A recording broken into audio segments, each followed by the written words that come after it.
tal? ¿Cómo le va? Muy buenas noches. Muy buenas noches, soy Enrique Lascano y le doy la más cordial de las bienvenidas a esta mesa de análisis Reto 2024, una iniciativa del Sistema Mexiquense de Medios Públicos para coadyuvar a un voto informado en los comicios del próximo 2 de junio.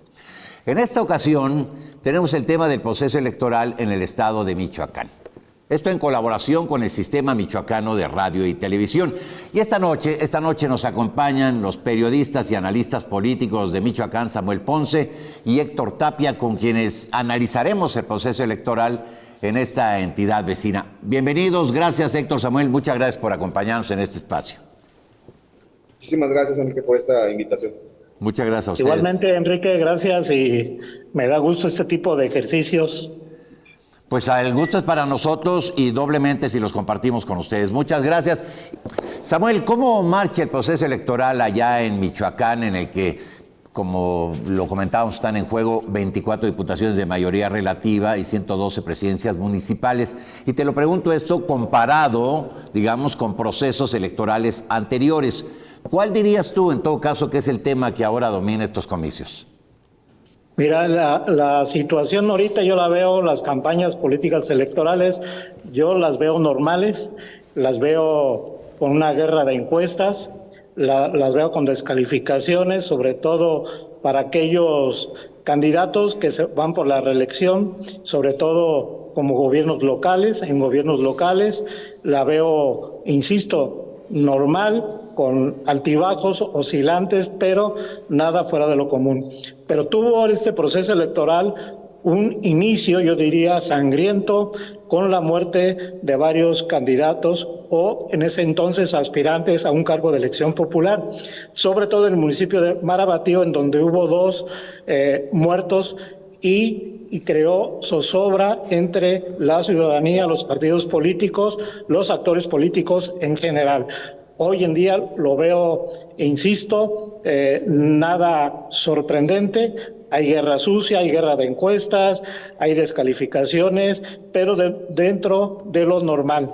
Y los temas que yo veo que están permeando son 2.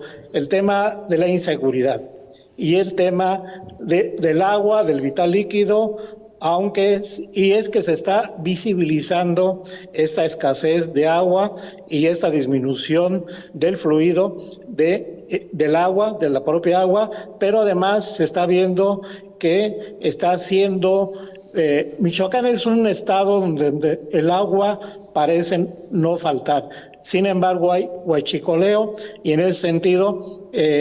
creo que están centrados esos 2 temas, seguridad y el agua, Enrique.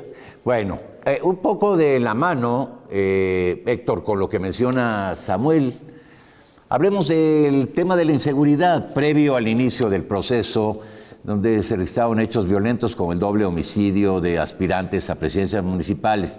Yo te preguntaría, ¿cómo han influido este tipo de hechos violentos en el desarrollo de las campañas, Héctor? Bueno, Enrique, pues, ¿cómo ha influido esto en el ánimo? Efectivamente, hemos observado algunos acontecimientos violentos aquí en Michoacán, previo al arranque de las campañas, sobre todo en este proceso de definición de candidaturas. Ya se había advertido que el tema de inseguridad y de la violencia, esto iba a impactar en cierto sentido en este proceso electoral. Desde los procesos internos ya se venía señalando por las distintas fuerzas políticas, esto producto incluso de la elección pasada en la cual se pudo observar que ya venía en incremento en relación a procesos electorales pasados, esta amenaza de ciertos grupos delincuenciales con esta intención, este interés de querer incidir en los comicios. En el caso particular de Michoacán, en esta ocasión, pues el señalamiento ha sido permanente. ¿Cómo ha influido esto en el ánimo de todos los partidos políticos en Michoacán? Son 11, son 7 partidos de carácter nacional y 4 partidos políticos de carácter local. Todos ellos en este proceso de búsqueda de candidatos y candidatas para competir por los 24 distritos locales y los 112 municipios, pues influyó en que muchos si bien se fueron registrando incluso desde los procesos internos, acusando inseguridad, fueron renunciando a esa aspiración, e incluso ya con la formalización de las candidaturas, algunos han decidido bajarse en su momento. El PRI señalaba, previo al registro de las candidaturas de manera oficial, que 17 aspirantes se habían bajado de la intención de buscar las candidaturas. Ya con el registro oficial ante el Instituto Electoral de Michoacán, se formalizaron algunas renuncias. El PRI refería de 2 específicamente ya, de los que se habían registrado como candidatos, y advirtió que hay la posibilidad de que se puedan sumar algunos otros más en algunos municipios específicamente donde se ha advertido pues que hay esta mayor grado de inseguridad que han venido señalando esta intromisión de los grupos delincuenciales de esas zonas, y que pues obviamente esto ha generado cierta expectación, pero sí, por lo menos la gran mayoría han alegado que sí ha habido esta intromisión en algunas regiones, y que esto ha impactado en que muchos no quisieran incluso registrarse, Enrique. Déjame seguir contigo en la siguiente pregunta, Héctor, porque versiones periodísticas señalan que 34 aspirantes se bajaron, por esto que decías tú, se bajaron de la elección por miedo a la delincuencia. Yo te preguntaría, ¿qué tanto está permeando esta situación, no entre la clase política o los candidatos, sino en el ánimo del electorado? Bueno, pues hay hasta cierto punto el ánimo propio de los procesos de campaña, es decir, a la gente está saliendo, pues está escuchando en cierto sentido a los aspirantes, a quienes ya están en las campañas, pero pues en algunas regiones específicas es donde podría sentirse cierto nivel de, ¿cómo llamarle? Como de inseguridad, en el sentido de no saber si van a salir o no a votar. Hay algunas zonas específicas en las cuales pues podría haber ahí alguna renuencia o ciertas reticencias de la propia población en cuanto a votar, pero pues en términos generales todavía no se puede esto advertir. Más que nada, esto ha sido más que nada en la clase política, entre los aspirantes. En cuanto al ánimo de la población, pues enfrentan de manera cotidiana esta sensación de inseguridad, a veces en mayor o menor medida en función de ciertos acontecimientos o hechos concretos que se puedan registrar, como por ejemplo en el caso de Apaxingán, que hace unos días se registraban ahí algunos incendios de algunos vehículos. Esto pues evidentemente pega en el electorado, en su ánimo de pues salir a caminar, pero ya hay cierto nivel de normalización de este tipo de situaciones que, pues bueno, podrían no impactar ya a la hora de llegar la jornada electoral el 2 de julio. Muy bien. Samuel Ponce, ¿tú dirías que hay condiciones para garantizar la seguridad de los actores políticos y la ciudadanía de cara al 2 de junio? Fíjate que un poco retomando una opinión sobre la pregunta que le hizo Héctor Tapia, que me parece interesante, te diría que el Instituto Electoral de Michoacán tuvo 468 renuncias de candidatos y ya la está sustituyendo la gran mayoría. Entre esas renuncias de 468 están consideradas aquellas que son por presuntas amenazas del crimen organizado. Sin embargo, también la oposición, sobre todo Morena, indica que es por el debilitamiento de los aspirantes o de los partidos políticos en determinadas regiones, distritos electorales o municipios. Entonces, hay un número exacto de quienes declinan por amenazas de crimen organizado. Yo diría que sería relativo establecerlo muy esquemáticamente. Pero algunas fuentes del propio órgano electoral local hablan mínimo de 50 declinaciones por esa situación. La otra, hay que recordar que recientemente, lo que decía Héctor de Apaxingán, sí estaba en la agenda de la candidata presidencial de Morena ir a Apaxingán, y no fue porque días antes hubo un paro de gasolineros en protesta por el cobro de derecho de piso de los criminales.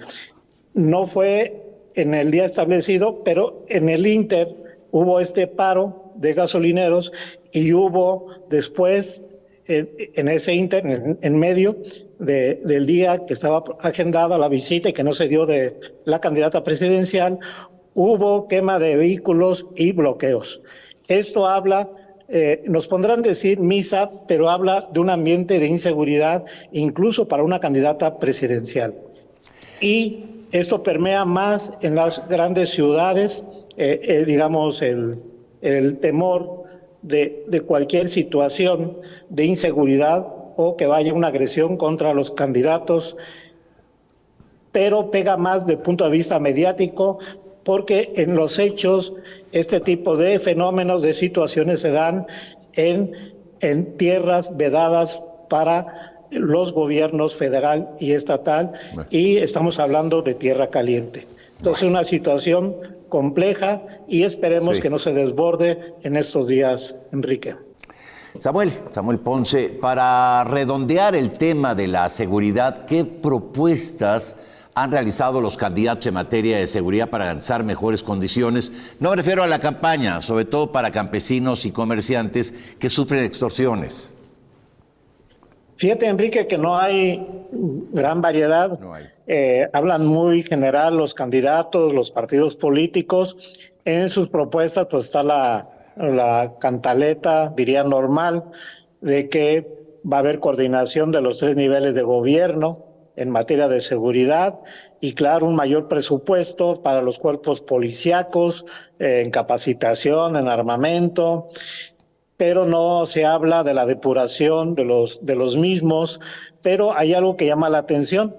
El candidato a senador por Movimiento Ciudadano, Carlos Herrera, quien fue secretario de gobierno y fue candidato a gobernador de Michoacán por el PRD, él habló de que por qué no hacer un pacto de los actores políticos con el crimen organizado para hacer un proceso electoral a nivel local y sobre todo federal en calma, sin tanto sobresalto. Esta situación fue muy criticada, pero al final de cuentas se trata de una propuesta formal, aunque el pasado fin de semana el candidato presidencial del Movimiento Ciudadano, Jorge Álvarez Maínez, desmintió este tipo de aseveración. Pero los videos, las grabaciones son muy claras. Sí lo dijo Carlos Herrera, que sería bueno hacer un pacto con el crimen organizado. Esas serían más o menos en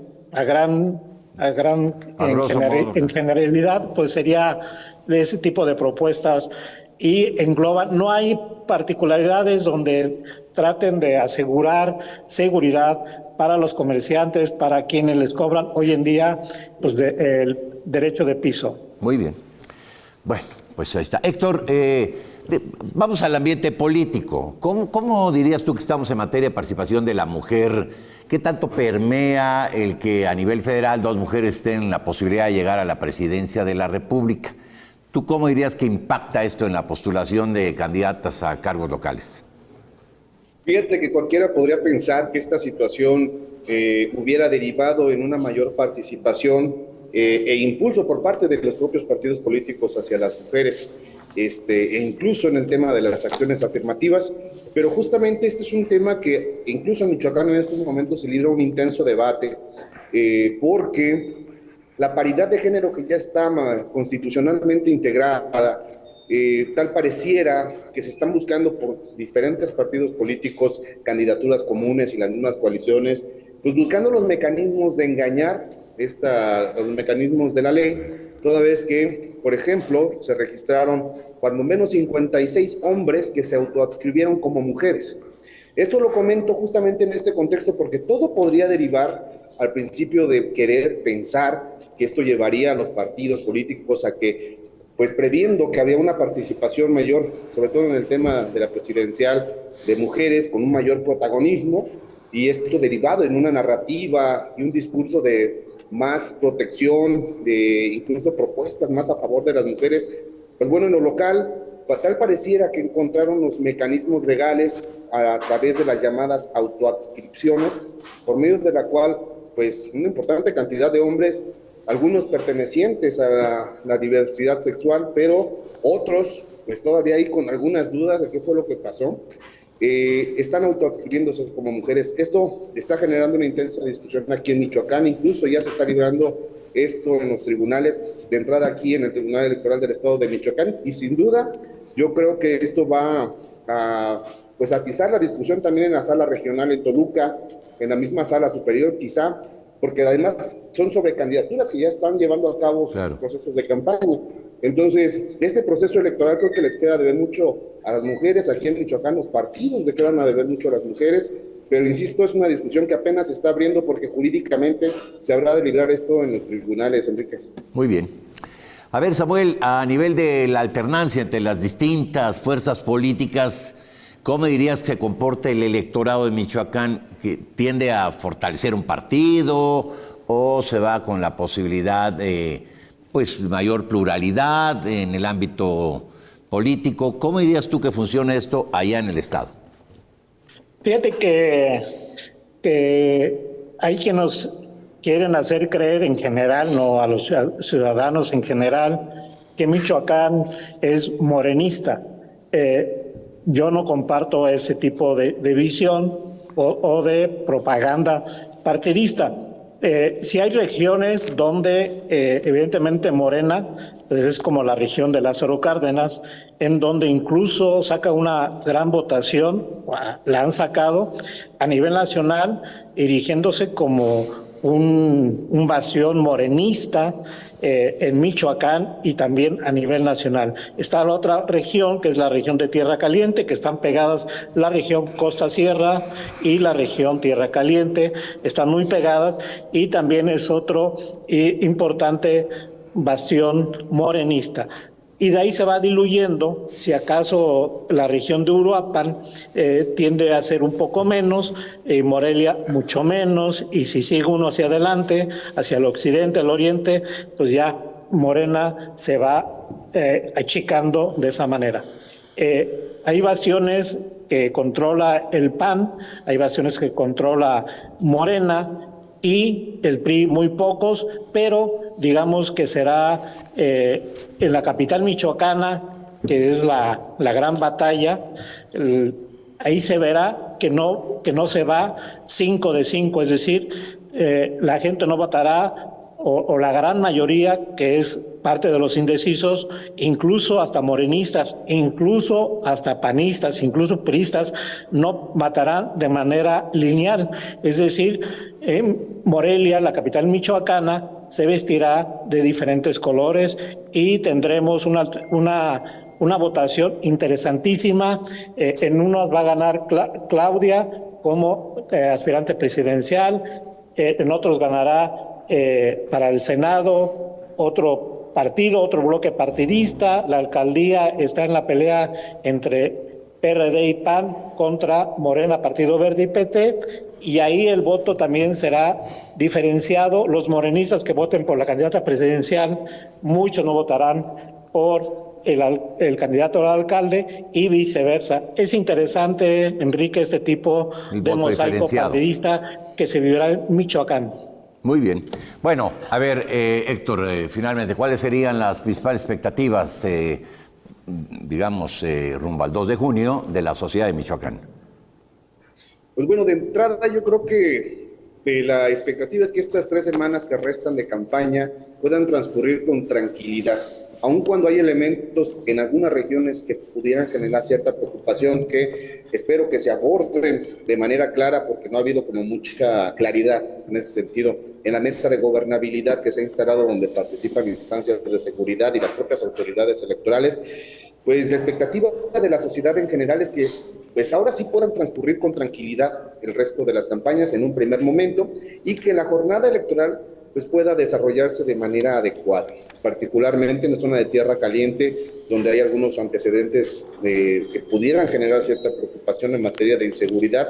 Se espera que se puedan atender y prever algunos riesgos, de tal manera de que la sociedad pueda salir a ejercer su voto de la manera más adecuada, de la manera más libre, por supuesto, y de manera adicional, pues que haya un acompañamiento y una coordinación verdadera o real entre las autoridades de seguridad, y que las propias autoridades electorales pues tengan estas condiciones para realizar su trabajo, porque como bien sabemos, no solo es previo a la instalación, el desarrollo de la jornada, sino también el acopio de las urnas, que finalmente es donde pues está la voluntad de los ciudadanos reflejada a través de las boletas. Así es de que, ¿cuál es la principal expectativa de la sociedad michoacana? Es que al final del día, esta jornada y el resto de las campañas se puedan desarrollar de una manera pacífica, donde pues culmine con la salida en paz a salir a votar, Enrique. Samuel, Héctor, Enrique, dime por favor. ¿Puedo comentar algo más? Por favor, tenemos un minuto para conclusiones. Si quieres, empezamos Rápido. contigo. Nada más hay que recordar que en el proceso electoral local pasado en Michoacán se cancelaron casillas, votos por intervención del crimen organizado. Esa es una. La otra, también no hubo apertura de casillas electorales en comunidades indígenas, sobre todo purépechas, que se negaban a que los partidos políticos primero hicieran campañas y luego que se hicieran presentes a través del voto en las urnas. Entonces, esos dos elementos te dan el ambiente en que hay previo al 2 de junio, Enrique. Muy bien. Héctor, un último comentario. Pues a manera de conclusión, yo creo que hay varios elementos en Michoacán que no hay que perder de vista. Algunos ya los refirió Samuel, como tienen que ver estas casillas o secciones que están dentro de estas zonas de Tierra Caliente particularmente, y ver de qué manera la propia autoridad organiza de manera logística, pues para darle seguridad a estas zonas que pues tienen ya esta advertencia de la posible intromisión de grupos delincuenciales. Lo otro que me parece que también hay que estar pendiente es el diálogo que puedan sostener las autoridades electorales, la propia gobernación, con las comunidades indígenas que efectivamente se estiman son alrededor de 58, si mal no recuerdo, quizás un poquito más, que están en esta situación de no permitir la instalación de casillas, pero pues si no, que se establezcan los mecanismos que garanticen que los ciudadanos de esas comunidades puedan salir a votar por las autoridades para este siguiente ejercicio. Y pues bueno, más que nada, pues agradecerte por esta invitación para poder platicar sobre lo que sucede en Michoacán, una perspectiva sobre los retos político-electorales que se viven actualmente en este estado. Pues nosotros somos los agradecidos. Gracias Samuel Ponce, gracias Héctor Tapia, destacados periodistas y analistas políticos. Nosotros encantados de esta participación. Hemos llegado así al final de esta mesa de análisis Reto 2024. Pues una iniciativa del Sistema Mexiquense de Medios Públicos, en esta ocasión en colaboración con el Sistema Michoacano de Radio y Televisión. ¿Para qué? Para llevar a usted la opinión de especialistas sobre lo que acontece en estos momentos en el proceso electoral de este estado. Como siempre, gracias por su atención y recuerde, vamos por un voto informado.